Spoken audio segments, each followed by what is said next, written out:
Pastor Eliza lem kalok ki khun bat kumju ka Balang Presbyterian hakukron wala kala ai khuble ye phi ki prab ngai baro ki baladuai na ka benta Pastor Eliza kumban chupen ken mau ye phi Pastor Eliza oleh siat haki laingut ki muslim kat bai ki dang penyat ye ke jinge sing khawai utrai hapo ka Balang ka ba udai pe ai ngo ye ublei bagi kamba ki la jeling bagi jing duai na keleng ke pertai benta Pastor oleh yo badlej pai shalaying kabas ngusi kalong wat lada pastor itu ya ki angot ki bawan ban siat i open ban ki pulit ki shu pelong ya ke jing tokin bat ki klem kem ya ki nong siat ki ba pastor itu ba pastor ula karpat ya pi ban duai karpang ya ke yeng jong bat ya ki pat kristan ki badan Pakistan ba ublei un ai bor ki bakin la ban yai sha ya ki jing pen stom ki ba ki hab ban yai lang ba Bona pedeng jong pi pila tho rest in peace yau neo pastor henry wat la kata neo pastor open pau ke jing sngongo na ka benta jong pi ki ba pen pau ke jing sngaulem leng ba ke ne ke jing sha siat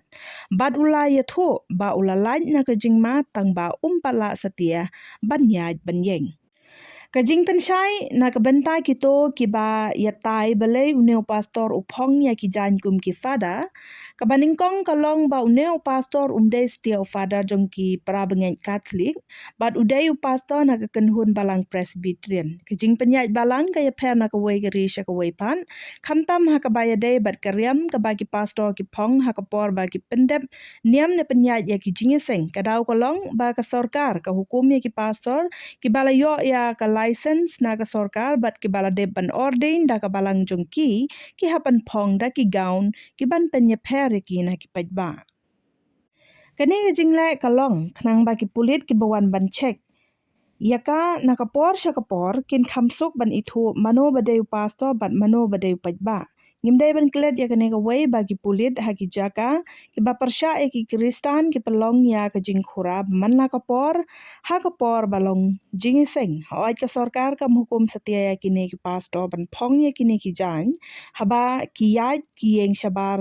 na ka jing seng handai la hukum ya ki license pastor ki ba la deb ordain bakin phong ya ki jan ha ki por bagi don